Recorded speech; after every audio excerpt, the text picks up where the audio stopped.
hindi natin makakalimutan. Mga lugar na kung saan ang alaala nito ay sariwa sa atin. Kung saan natin nakilala ang ating asawa, ang ating girlfriend, ang ating boyfriend. Yan. Yun yung lugar na hindi natin makalimutan. Yung lugar na kung saan ka gumraduate, hindi mo nakakalimutan. At yung lugar na kung saan nagkaroon ng pagbabago sa iyong buhay, mga kapatid. And those places become unforgettable because something happened that changed your life forever. Yun yung lugar na hindi natin nakakalimutan. Sapagkat nagbigay siya ng iba yung pagbabago sa ating mga buhay. At bilang mga Kristiyano, there is one place we should never forget. The place where God's grace found us. Huwag niyong kalilimutan, huwag nating kalilimutan kung saan tayo natagpuan ng biyaya ng Diyos. Para kay Apostol Pablo, mga kapatid, that place, that unforgettable place is the place of Damascus. In Acts chapter 9, mga kapatid, you can read the story of Paul na kung saan na-meet niya ang Panginoon. That is the place, an unforgettable place for Paul. Actually, in that place, he was not looking for Jesus. He was pursuing his own righteousness. He was hunting down Christians. He was not searching for God. But God came and searching for him. Alam niyo mga kapatid, sa buhay natin, nare-realize natin yung panahon bago tayo ma-convert. Hindi natin hinahanap ang Panginoon. Hindi tayo nag-iisip ng tungkol sa Panginoon. Ang ating pinupursue, mga kapatid, is yung gusto natin, yung desire natin. Nagdudumali tayo sa mga plano natin sa buhay. Ginagawa natin ang the best for us to receive the good plans that we do, mga kapatid. Gagawin natin ang lahat para matanggap at ma-accomplish yung mga plano natin sa buhay. Pero na-realize ko when I read the life of Paul, kahit si Apostol Pablo ay merong magandang plano sa kanyang sariling buhay, meron palang mas maganda na inihanda ang Diyos para kay Apostol Pablo. Minsan nagdudumali tayo doon sa paggawa, sa pagtupad ng ating mga pangarap. Pero meron palang magandang pangarap ang Diyos para sa atin. Meron palang magandang plano ang Panginoon para sa atin. Kaya sa Book of Corinthians, mga kapatid, sa chapter 15, kung papansinin ninyo, ang chapter 15 is all about defending the resurrection. Nung binabasa ko ito, mga kapatid, lumalabas na dinidefend ni Apostle Paul na there is an resurrection. May resurrection na nangyari. Pinapatunayan niya na si Kristo ay muling bumangon o bumangon sa kamatayan, mga kapatid. Muling nabuhay, mga kapatid. And he declares that if Christ had not risen, then our faith would be empty and we would still be in our sins. Pinapaliwanag ni Apostol Pablo, mga kapatid, na salamat at nabuhay si Kristo. Dahil kung hindi nabuhay si Kristo, yung pananampalataya natin ay walang kwenta at walang halaga. At tayong lahat ay nasa ilalim pa ng kapangyarihan ng kasalanan. And then, inisa-isa niya, mga kapatid, kung sino-sino ang nakakita sa pagkabuhay ng muli ng Panginoon. And then I was surprised, mga kapatid, that after mentioning all the witnesses, Paul inserted himself. Diba, bakit sinama mo ang sarili mo dyan? Well, nakita niya naman. Pero bakit niya kinakailangan sabihin yon? Is this to brag? Ito ba'y para ipagyabang na nakita niya? Ito ba'y para ipagyabang yung ministry niya? Ito ba'y para ipagyabang yung position niya, mga kapatid? But after mentioning all the witnesses, isiningit niya ang kanyang sarili, hindi para ipagmayabang na siya'y isang apostol, but to magnify the grace of God. He wants to magnify. He inserted himself as an example Pero hindi para ipagmayabang yung kanyang posisyon, hindi para ipagmayabang yung kanyang natutunan o kanyang narating sa buhay. Ang ginawa niya, isiningit niya ang sarili niya kasi gusto niyang bigyan ng malaking pansin ang biyaya ng Diyos na ginawa ng Diyos sa buhay niya. Everybody say amen. Instead of saying, look what I have accomplished in the Lord, he is saying, mga kapatid, I am the least of all the apostles. Imbis na sabihin kung ano yung kanyang mga nagawa, ang dami niya nagawa, mga kapatid. Bilib na bilib ako kay Apostol Pablo, mga kapatid. Hindi dahil kaapelyido ko siya, mga kapatid. Hindi ko alam bakit iba naging apelyido ko, mga kapatid. Pero I'm happy to know that Paul is the least of all the apostles because his premise is he persecuted the church. Ang tingin niya sa kanyang sarili hindi malaki. Ang tingin niya sa kanyang sarili hindi mataas ang narating. Bagamat tingin sa kanya ng marami, mga kapatid, ay mataas ang kanyang narating, pero ang tingin niya, hindi. I am the least of all the apostles. Akong pinakamababa. I am not qualified, sabi niya. Pero bakit niya sinasabi yun? Ba't niya tinitingnan ang sarili niya? Because he persecuted the church. Natisod niya ang iglesia. O tinisod niya ang church. But Paul never forgot this. Imagine at this point ng kanyang ministry, mga kapatid, nasa peak na siya. Pero naririnig mo sa kanya yung kanyang maling ginawa. Ang naririnig mo sa kanya, hindi pagmamayabang na maraming miracles at marami siyang aklat na naisulat at marami siyang mga simbahang naitayo. Ang maririnig mo sa kanya, I persecuted the church. This is not because to brag, hallelujah, his position. This is to brag the name of God. This is to brag the grace of God in his life. Ipinagmamayabang niya na siya'y makasalanan. Dahil the more na sinasabi niya siya'y makasalanan, lalong nakikita yung biyaya ng Diyos sa buhay niya, na kahit siya'y makasalanan, pinatawad siya, ginamit siya, pinagpala siya, at dinala siya ng Diyos sa isang posisyon, mga kapatid, na hindi niya inaakala. Never forget where God's grace found you. Huwag mong kalilimutan yun, kapatid. Never forget that. Never forget the place where God's grace found you. Sabi ni Paul, I am not meet to be called an apostle. Ni hindi nga ako karapat dapat tawaging apostol. Hindi ako karapat dapat tawaging AMD president, LM president, or youth president, or pastor ng simbahan, or assistant pastor, or worker. Yun yung lumalabas sa bibig ni Apostol Pablo. I am not qualified because of his past. Mga kapatid, alam nyo, maraming kwento ang buhay natin. Lahat ba dito may nakaraan? Taas ang kamay ng may nakaraan. Ano kayo? Yung iba, pangkasalukuyan lang. Kasi sibol lang ba ngayon? Lahat po tayo may nakaraan. At karamihan ng nakaraan natin, hindi maganda. Huwag na tayo, baka mag-iyakan tayo, mga kapatid, pag inisa-isa natin, mga kapatid. But Paul says, because of my past, I am not qualified because of my past. I persecuted the church. I fought against the will of God. And my own actions testified against Christ. Hindi niya makalimutan yun. Yung ginagawa ko out of my ignorance, yung pala paglaban ko sa Diyos. But I walk in my personal and own righteousness. Akala ko matuwid yung ginagawa ko.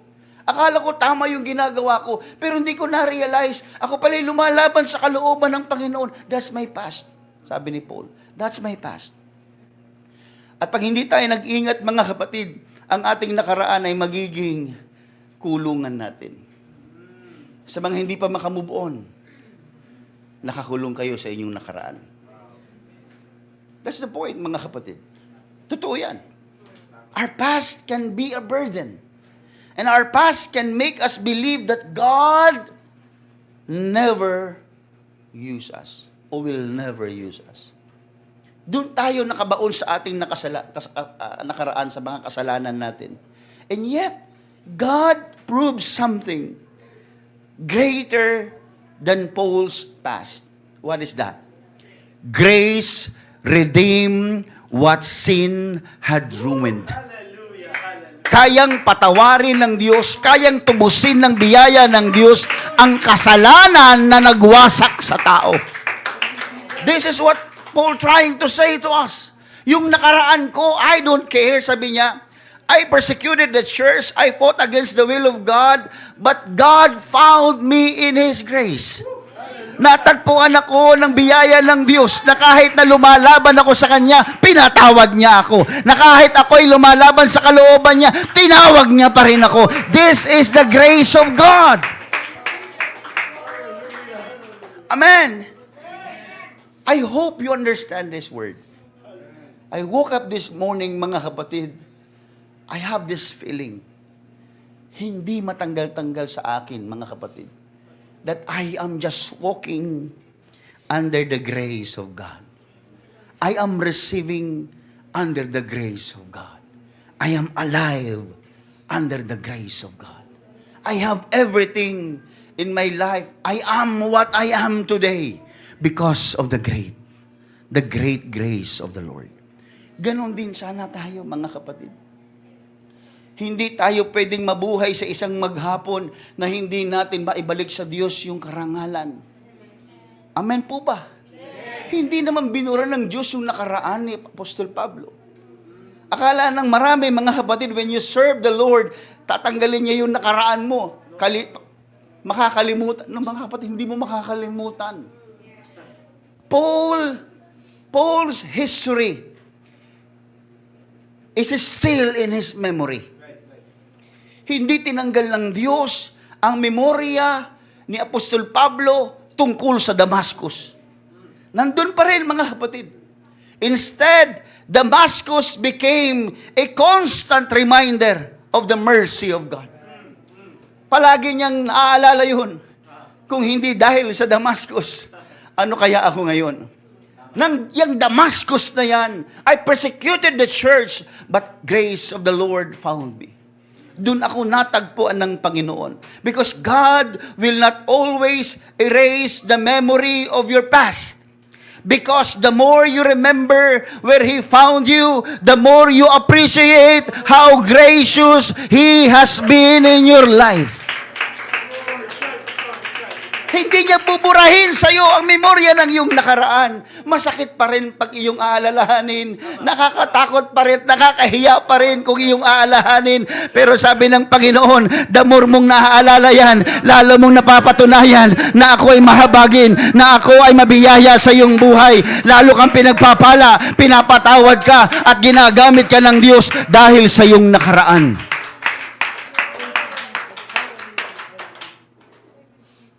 Nakakahiya ang nakaraan. Sino ba sa inyo dito, mga kapatid, na hindi nahihiya sa inyong nakaraan? Mga kapatid, kung malalaman nyo lang, kung alam nyo, anong itsura natin sa ating mga nakaraan. Mga itsurang tao ba tayo? Hindi, mga kapatid. Sir Frank, ang iyong nakaraan, I don't know kung hindi ka nahihiya sa iyong nakaraan. Ako nahihiya ako sa aking nakaraan. Minsan ayaw ko na nga ikwento eh. Nakakahiya talaga. Pero hindi eh. Hindi para sirain mo yung sarili mo, ikwento mo sa iba. No. Para ipakita mo na tingnan mo ang ginawa ng Diyos sa buhay ko. Oh. Kahit meron akong pangit na nakaraan, tingnan mo ang ginawa ng Diyos sa buhay ko. Hindi ka ba excited? Hindi mo ba gustong mangyari din ito sa'yo? That's the message of Paul. Hindi siya nahihiya na pinesecute niya ang church. Because the memory of our past should never produce condemnation. But it should produce gratitude. Pero pag naramdaman mo sa iyong nakaraan, kapatid, parang, ayoko na magsimba, nakakahiya kay Lord sa mga ginawa ko sa akin nakaraan. That's condemnation. Pero pagkabaliktaran ang iyong naramdaman, kailangan ko magpunta sa church. Kailangan ko pag-igihan ng aking paglilingkod. Bakit? pinatawad lang ako ng Panginoon eh. Binigyan lang ako ng biyaya eh. Pinagpala lang naman ako eh. Isa akong basahang marumi, pero nilinis ng Panginoon, pinaputi ang aking kaluluwa, at ito, nakakaharap ako sa kanyang banal na presensya. Diba? Mas lalo ka nagiging mapagpasalamat sa Panginoon. Romans chapter 8, verse number 1, there is therefore now no condemnation to them which are in Christ Jesus. Wala nang condemnation. Though our past, if you live in your past, it will produce condemnation. Huwag mong araw-arawin yun. Kasi ang ibibigay sa iyo niyan, condemnation, pabibigatin ang iyong kaluluwa. But if you remember your past, and you will also remember the goodness of God, mapapansin mo, everyday may pagbabago sa iyong mga hakbang. Sa pamumuhay mo bilang Christian, may pagbabago. Hindi ka katulad kahapon. Mas okay ka ngayon kaysa kahapon. Bukas, mas okay ka kaysa ngayon, mga kapatid. Dahil araw-araw, pag nare-realize mo kung gaano kabuti ang Diyos sa iyo, nag-i-improve ang spirituality mo. Wow! Wow! Amen po ba? Nare-rebuke tayo minsan kapag hindi tayo nakakapag-pray. Mas maaalala mo, kumakain ka pa. Diba? Meron kang ulam 3 beses sa isang araw, may snacks ka pa. May midnight snacks pa, mga kapatid. Tapos hindi ka makakapag-pray, marirebuke ka talaga eh. Gaano kabuti si Lord sa buhay ko. And yet, simpleng panalangin bago kumain, hindi ko magawa. Diba? Nakakahiya sa Panginoon. Nakakahiya. Pwede ba natin purihin ang Panginoon, mga kapatid? Lord, salamat, Panginoon. Kaya para kay Apostol Pablo, ang Damascus ay hindi kulungan niya. Ang Damascus became Paul's testimony. Gawin mong testimonya ang nakaraan mo. Huwag mong gawing kulungan, kapatid. Huwag kang magstay sa nakaraan mo. Ano ngayon kung pangit ang nakaraan mo? Ano ngayon kung pangit ang ginawa mo sa nakaraan mo?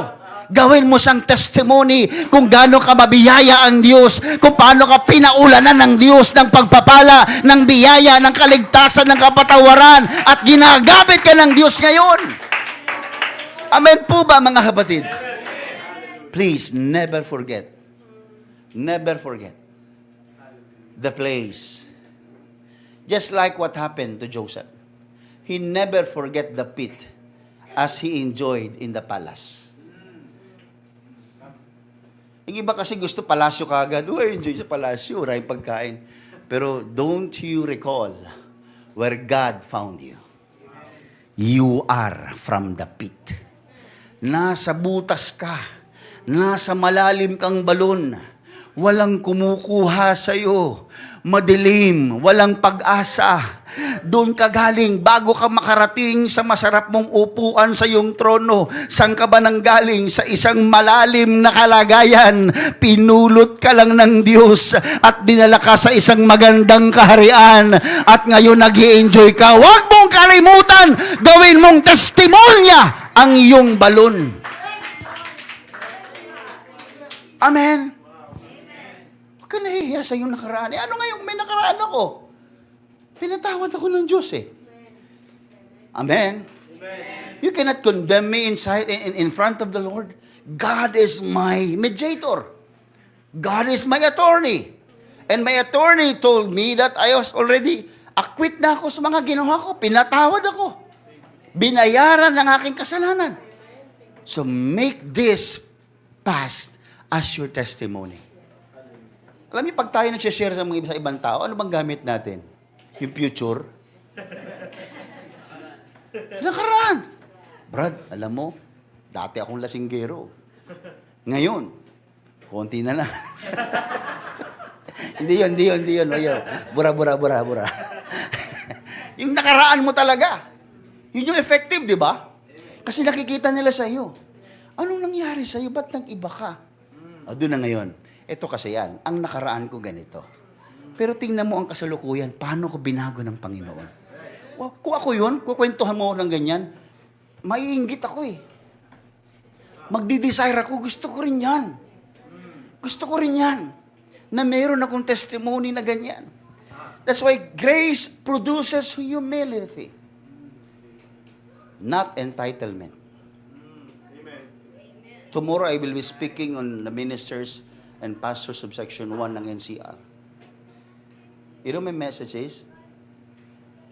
Entitlement. Sapagkat naobserbahan ko, Sir Frank, habang tumatagal ang ministro sa kanyang ministry, nagkakaroon ng entitlement. Para bagang may utang ang Diyos sa atin. Para bagang may utang ang tao sa atin. Na kapag ang aking titulo ay Reverend, you need to bow. Na para bang kapag ako ang may posisyon sa organization, you need to bow. Na para bang lahat ng sasabihin ko, you need to agree. That's entitlement. Ayaw ng Diyos yun. Nangingilabot nga ako habang sinasabi ko eh. That's the danger. God will not, it will not affect your doctrine actually. When you have this entitlement, it will not affect your doctrine. Wala namang kinalaman sa doctrine. But it affects your heart. And whatever we do using our heart is more contagious. Ito niyo, ang daming mayabang na ministro. Wala namang napatunayan. At kahit may napatunayan ka, hindi ka dapat nagyayabang. Galing ka sa balon, no? Nilagay ka lang sa palasyo. Tingnan mo kung anong itsura mo nun, nasa balon ka. Gusgusin ka naman nun, ha? Hindi ka nga nagsusuklay, eh. Ano ba itsura mo nun? Wala. You're nothing. You are just rag. Punasan ka lang ng paa. Basahan ka. Dinampot ka. Nilaban ka sa tide. Pinaputi ka. Maputing maputi. At ngayon, nasa pagkainan ka na. Nakapatong doon. Nasa tabi ng trono. Kagamit-gamit ka. Pero saan ka ba galing? Sa isang maruming nakaraan. That's why grace humbles us.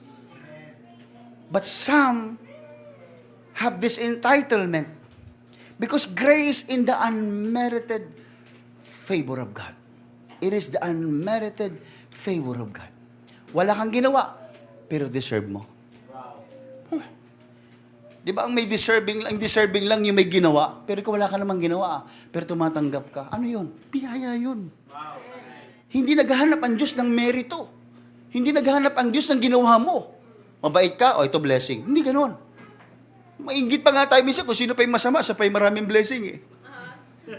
Bakit ganoon, Lord? Nagpapakulong ka sa mabuti at masama. Dapat sa mabuti lang. Di ba mas marunong ka pa kay Lord? Masyado ka entitled. Mga kapatid, imagine, nagpapaulan ng Diyos sa mabuti at sa masama, mga kapatid. Because the more we understand grace of God, the more humble we become. Hindi mo ko-questionin, bakit ang Diyos nagpapaulan sa mga masasama? Bakit? Wala ka ng panahon para isipin ang masama. Ang panahon mo nauubos sa pagtingin sa'yo. Sa sarili mo, hindi ako karapat-dapat, pero pinapaulan ako ng Diyos ng mabuti at ng mga blessing. Wala na akong oras para ukilim pa yung nakaraan ng kapitbahay ko, ng kasama ko, o ng ibang tao. I don't care kung namumuhay ka ng masama. Ikaw yan eh. Pero ako nakatingin ako sa sarili ko. Ang buhay ko gaano kasama, pero pinagpapala ako ng Panginoon. Kaya wala na akong oras para sa ibang tao. Sa sarili ko na lang, ubus na eh. Ang sarap balik-balikan yung sarili mo na hindi ka deserving, pero tumatanggap ka. Oh, mga kapatid. Sabi ko sa inyo, sana wag tayong uuwi. Kapag uwi natin, nagbago itong isip natin. Na bawat hakbang natin, ito'y biyaya ng Diyos. Bawat tinatanggap, bawat I am what I am because of the grace of God. Oh, hallelujah. I can feel the presence of the Lord. Can we clap our hands to Him? Let's worship the Lord Jesus. Paul says, I am the least of the apostles. This was not false humility. This was a man who truly understood grace. Because humility is not thinking less of yourself. But humility is realizing that without God's grace, you would not be here where you are today. Amen po ba? So the more you qualify yourself, the more you become entitled. Amen po ba? Di ba sabi ni Jesus, pag kayo inimbitahan mga kapatid sa isang handaan, huwag kayong uupo doon sa unahan. Hintayin nyo yung host magsabing, ay sir, dito po kayo sa unahan, naghanda kami ng upuan. Hindi eh. Ang tao ngayon entitled na eh. Asan yung unahan? Asa yung pinakamagandang spot? Bisita ako, nagbayad ako ng registration ah. Bakit? Nagbayad ako, nagrehistro ako ah. Lahat naman nagrehistro eh. Yung iba nga nagrehistro pero may ginagawa pa, walang bayad. Alam niyo mga kapatid, naging lesson sa akin, sabi ko, ba't ganun? Bakit naging entitled ng tao? Hindi ba dapat, habang tayo ay tumatagal sa ministry, di ba dapat laging nagiging malambot yung puso natin? Nagiging lalong appreciative tayo at grateful tayo sa Panginoon. Bumalik tayo, para bang may utang sa atin ng tao dahil sa narating natin? Wala po. Wala po. Kahit maging presidente ka, kahit maging general superintendent ka, wala yun. Walang bearing yun sa harap ng Panginoon. What we can do is this. Search ourselves always. Palaging suriin. Am I the least of the apostles? Dami ko nagawa. Tagal ko na dito. Dapat ako ang ganito. Entitlement yan. Every title we have, every title we carry, every opportunity that we receive, every blessings that we enjoy, every influence God has entrusted to us, they all began with grace. Biyaya lang ng Diyos yan. Amen po ba? Hawakan nyo nga yung pitaka nyo. Ganun yung pitaka nyo sa mga kalalakihan. Kababaihan, hawakan nyo yung pitaka nyo. Ay, wala kayong pitaka. Ibig sabihin, cashless ka na. Hallelujah. Gcash ka na lang. But I want you, by faith, I want you to hold that. Pitaka nyo. O cellphone niyo. Anything that you store your blessings. Hawakan nyo. Everything you have in that purse is because of the grace of God. Pastor, wala eh. May cellphone ka pa rin. May pitaka ka pa rin. Eh, matindi yung talagang walang pitaka. As in, wala talaga kasi walang nilalagay. Mas matindi kung walang cellphone. Eh, ano ibig sabihin, Pastor? Ang ibig ko lang sabihin, lahat ng meron tayo. It's all because of the grace of God. Can never, please listen, never maging kuripot ka sa Panginoon. You want blessing? Matanda na simbahang ito. Tanda na rin ang pastor nyo. Bata lang para si James. Huwag kayo maging kuripot sa gawain. I am telling you this with my past history. Kaya kung matapang na sinasabi ito, pag ikaw kuripot sa gawain, mapansin mo rin yung dumarating sa'yo, parang ang ganit-ganit. Pero pag nag-umpisa naman ang Diyos bumuhos ng blessing sa buhay mo, please, wag mo nang balikan yung dating ikaw. Isipin mo palagi, biyaya ng Diyos to eh. Ang tinatanggap ko ngayon, biyaya ito eh. Yung biyayang tinatanggap mo is like manna. May katapusan yan. May expiration yan, kahit ilang milyon pa yan. May expiration yan. Pero anong gusto ng Panginoon? Gusto ng Panginoon mabuhay tayo ng simple. Sumunod tayo sa utos. Sabi ko, Israelites are the most privileged people on earth. Hello? They're most privileged people on earth. Nasa kanila yung presence of God, nasa kanila yung Ark of the Covenant. Pero anong klaseng buhay binigay ng Panginoon sa kanila? One day, one eat. Pero mo, magising mo sa umaga, hindi ka magtatrabaho, dadampot ka lang, kakain ka. Oh, ako Lord. Oh, bigla may lalabas sa tubig sa bato. Inom ka. Simpleng buhay. Ganun inintroduce ng Panginoon ang kanyang mga anak. And yet, ito tayo ngayon mga kapatid. Meron ka na nga, may mana ka na sa bulsa mo. Nagdudumali ka pa, nagiging greedy ka pa para sa susunod na mana. Mabubulok yan. Hindi ako nagbibiro, mabubulok yan. Alam mo magandang ugali natin, kung anong meron tayo, magpasalamat tayo. Kaya sabi ko, huwag kayong madamot kasi araw-araw naman yan, may biyaya eh. Ngayon, wala ka? Bukas, tingnan mo, bukas. Wala pa rin. Pero sa susunod na bukas, tandaan mo ito mga kapatid, sa susunod na bukas, wala pa rin siguro. Pero hindi magtatagal, makikita mo. Hindi ako nagbibiro mga kapatid. Hindi magtatagal, makikita mo yung dati kang wala, mag-uumapaw ang biyaya ng Diyos sa buhay mo. In the name of Jesus, I'm telling you the truth. Hindi pababayaan ng Diyos na ang kanyang anak ay mamalimos ng tinapay, mga kapatid. Kakain at kakain ka! Dadami ang biyaya sa buhay mo kung ikaw ay mananampalataya sa ilalim ng biyaya ng Diyos. Amen? Amen? Every good gift and every perfect gift is from above. If everything is a gift, then there is no room for pride. Bakit? I-gift nga lang eh. Ba't ka magpa-pride dyan? Ba't yayabang-yabang ka? Sa'yo ba yan? Kaya nagiging entitled ang iba kasi they switch from being steward to owner. Steward ka lang eh. Ba't ka mayabang? Hindi naman sa'yo yan ah. Hello? Hello?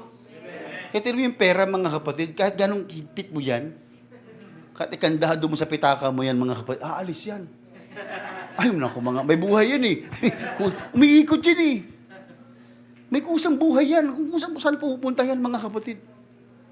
Bakit? Kaya hindi sa'yo yan eh. Kaya meron sa'yo, i-enjoy mo. Hindi naman yung maging pabaya ka. Pero you need to enjoy. You need to have this mentality. This is grace from the Lord. And I also need to be grateful with God. Everybody say amen. Amen. Because the farther grace takes us, the more carefully we should remember where grace first found us. Ang biyaya ng Diyos, mga kapatid, ay hindi tumatawag ng deserving.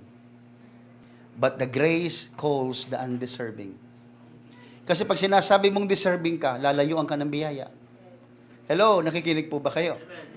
The more you say na, oy, deserving ako, lalong ang biyaya lumalayo sa iyo. Pero pag sinabi ni Paul, I am the least of the apostles. I persecuted the church. Pero kita mo yung biyaya ng Diyos sa buhay niya. Nag-uumapaw. Kasi grace calls the undeserving. Kaya sabi ni Paul, I am not deserving. Pero sabi ng Panginoon, you deserve. Because He is the sovereign God. Nagtuturo sa atin ito ng napakagandang bagay.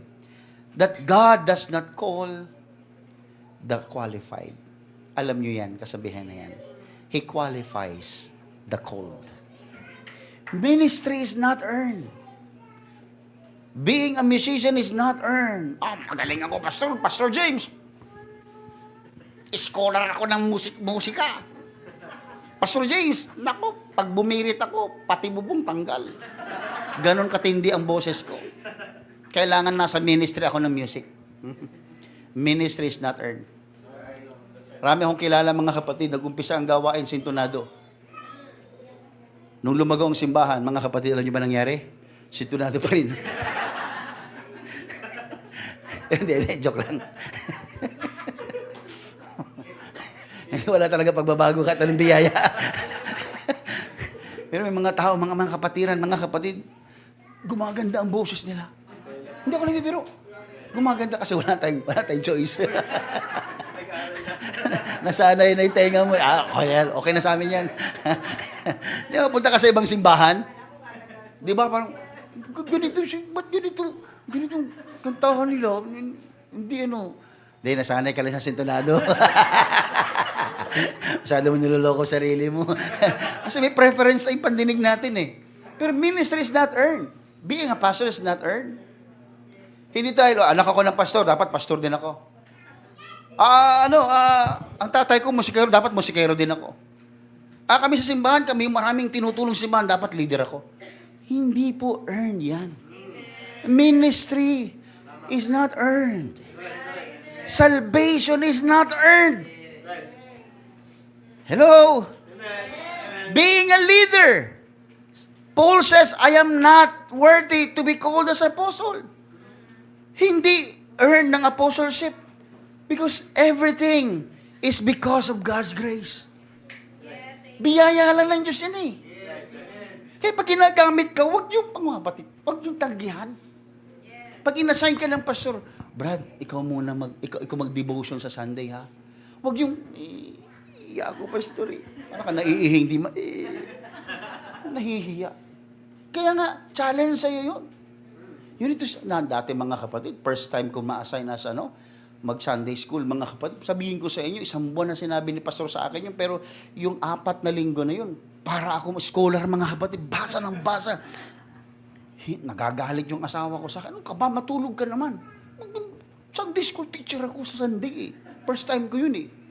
Excited ako. Talaga naman lahat. Napansin ko, pag talaga nag-aral ka pala, kahit wala kang notes, nag-aral ka eh. Di ba? Ngayon, habang tumatagal, baligtad na. Kailangan mo na ng notes. Kasi marami ka na rin ginagawa. Marami ka na ginagawa. Di ba? Dati kasi talagang, wow!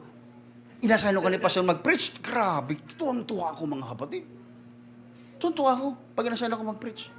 Habang tumatagal, pag pastor ka na, nagtatampo ka pag hindi ka pinagpipreach. Baligtad, entitled na kasi ang tao pag tumatagal. No. Pero yung umpisa, binigyan kang unang assignment, grabe. Kaya pangatawanan nyo kagad. Pag kayo inassign dito, pangatawanan nyo, ibigay yung best ninyo. Privilege yan eh. Grace of God yan eh. Hindi lahat ng tao nagkakaroon ganyang pagkakataon. Amen po ba? Doon mo ibuhos yung prayer mo. Ba, pag sinabing, sister, ikaw ang closing prayer sa ating Bible study, mag-isip, paano ba? Revival ba ang dating? Panag-pray ako, ano ba? Paano ba to? Dapat may Greek word ba? Prayer may Greek word. Hindi! Ibig kong sabihin, you prepare your hearts. Pag pinag-pray ka, galing sa puso. Panginoon, marubdob na marubdob. Salamat sa iyong mga biyaya. Makatang-makata. Kasi pinagandaan mo. Kasi para sa iyo, overwhelmed ka, ginamit ka ng Diyos eh. Pero habang tumatagal yung iba, parang routine na lang. Dali lang yan. Closing prayer ka na. Hiya kayo mag-pray. Ako na nga. Yabang na. Pag ganyan na ang iyong pakiramdam, hindi na biyaya ang naiisip mo. Ang naiisip mo parang somebody owe you.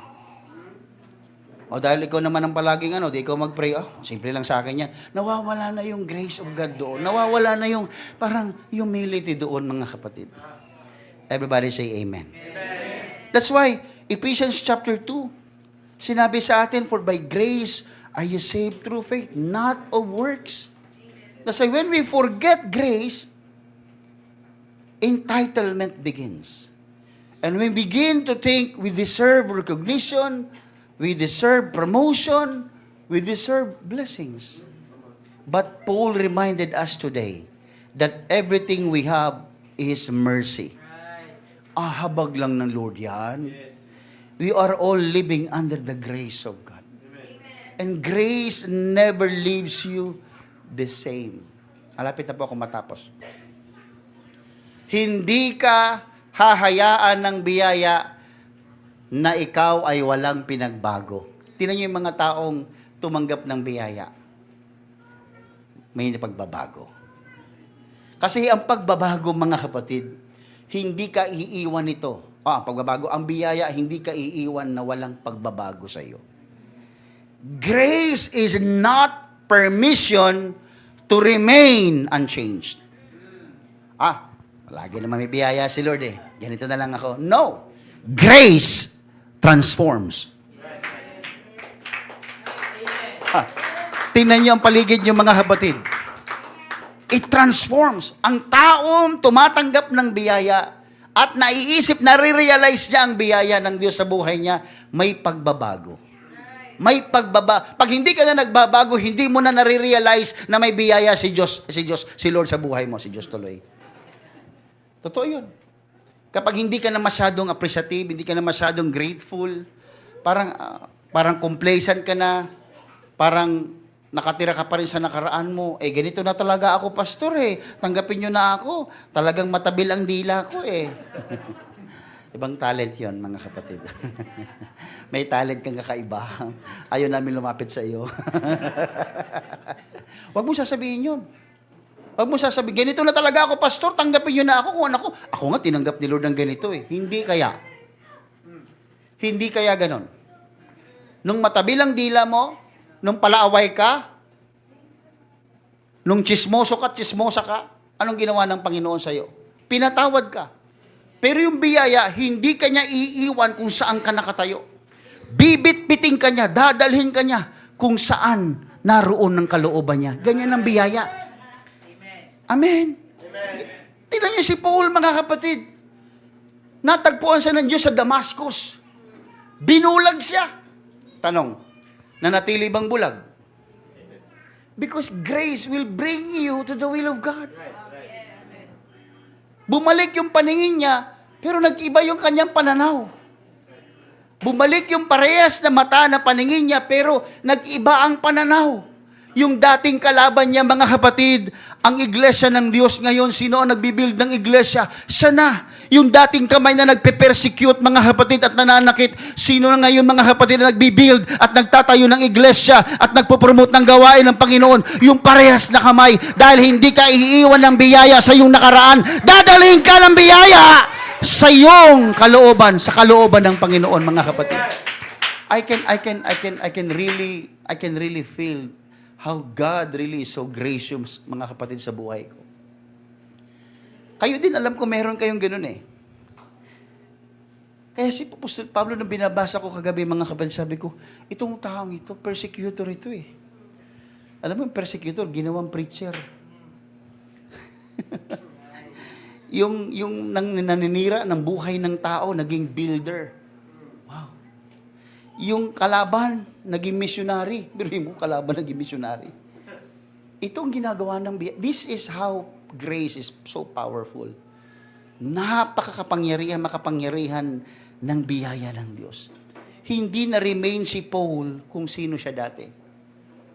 In 2 Corinthians 5:17, sabi niya, if any man be in Christ, he is a new creature. Bago na. Yung nakaraan mo na iwan na. Dahil sa biyaya ng Diyos, binago ka. That's why the greatest testimony, mga kapatid, is not where you came from. But the greatest testimony you have is what God's grace has made you. Paano ka binago ng Diyos? Sabihin mo, my greatest testimony is ako ay mandurukot. Hindi, wala to lumalapit sa'yo. My greatest testimony, ako'y palahubog. Babaero ako. Lalakero. Pwede rin parehas. That's my greatest testimony. No! That is not your greatest testimony. Your greatest testimony is how God moved you from your past to His will. That's the greatest testimony. Yun yung highlight ni Apostol Pablo. Hindi niya hina-highlight yung Damascus. Hindi niya hina-highlight yung persecution na ginagawa niya. Ang hina-highlight niya, tingnan niyo ang ginawa ng Diyos sa buhay ko ngayon. Tingnan niyo kung paano ako pinagpala ng Diyos. Tingnan niyo kung gaano ka maging maghahabagi ng Diyos sa buhay. Tingnan niyo ang ministry ko ngayon dahil sa biyaya ng Diyos.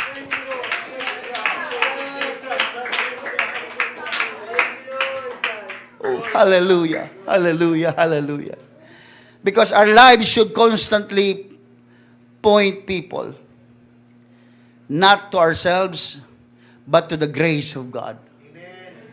Kapag meron kang biyayang nararamdaman sa buhay mo, and I'm sure meron, ituro mo yan kay Kristo. Pag nakikita nila sa'yo, ang galing mo naman, brother. Nakikita mo yun? Magaling ako, it's not because of me. Hindi dahil nag-aral ako. Hindi dahil matalino ako. Hindi dahil sa background ko. Alam mo kung bakit ako magaling? Yun ang nagbibigay ng kagalingan sa akin. Yun ang nagbigay ng pagkakataon para makita mo yung galing niya, hindi yung galing ko. Point people to Jesus. Because of that grace.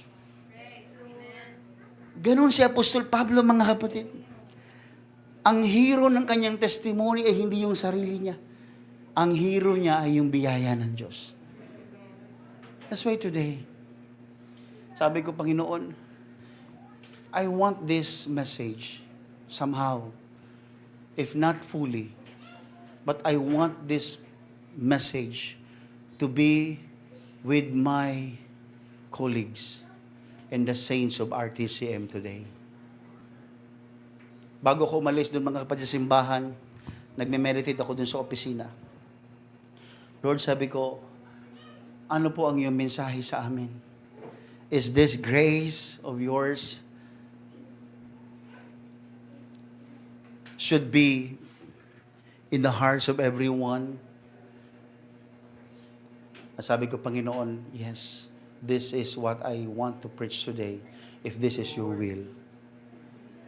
Sabi ko, Panginoon, paano ko ba masasabi ito sa kanila na madali nilang maintindihan? Alam mo mga kapatid, simple lang.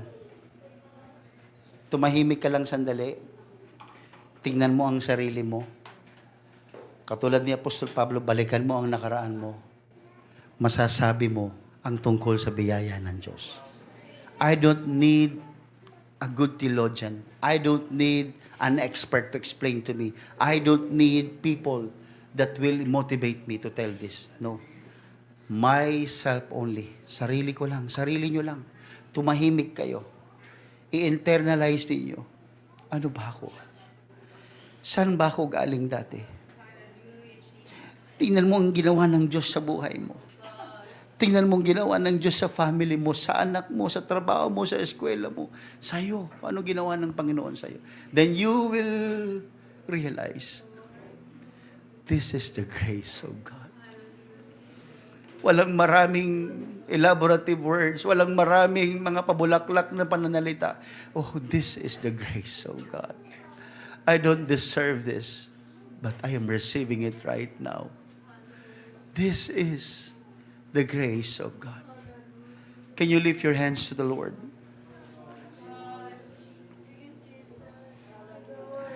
Oh, hallelujah. These hands, hallelujah, will be blessed by the Lord today. Mga kapatid, as you raise your hand, Paul never introduced himself as a great apostle. He never introduced himself as writer of many books. He never introduced himself as a great preacher or as a great church planter. He just simply said, Lord, I persecuted the church. God, I am not good. God, I'm not qualified. God, I am a persecutor. God, I am a chief sinner. He never introduced himself as a great apostle. He never introduced himself in many accomplishments. He just remembered who he had been. Sino ba siya? Ano ba siya? Oh, hallelujah. Sana may tapang tayong balikan yan, kapatid. Sino ba tayo? Ano ba tayo? Sana may tapang tayong balikan yung bagay na yan, yung Damascus natin. Hallelujah. Hindi para ipagmayabang yung kasamaan natin, kundi para makita natin ang ating sarili, ang pagkakaiba mo noon at ngayon.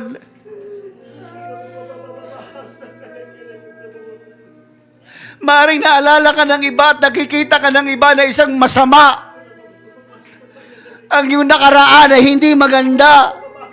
At nilalayuan ka ng tao, ayaw kang maging kaibigan ng tao dahil sa iyong nakaraan. But listen, as long as you don't forget the place where the grace of God found you, God will introduce you to other people as a different person. Let God give you the identity. Let the Lord give you the title. Let the Lord promote you. Let Him bring you to the palace as you continuously remind yourself of the pit where you are. Panginoon, dito ako galing eh. Panginoon, napakasama ako. Panginoon, hindi naman kita minamahal noon eh. Panginoon, ang dami kong kasalanan sa iyo eh. Panginoon, ito ang buhay ko noon eh. Pero Panginoon, hallelujah, hindi mo ako pinagkulang ng pag-ibig. Hindi mo ako pinagkulang ng kapatawaran. Hindi mo ako pinagkulang, Panginoon. Kaya ito ako ngayon, O Diyos. I magnify your grace. I magnify your grace.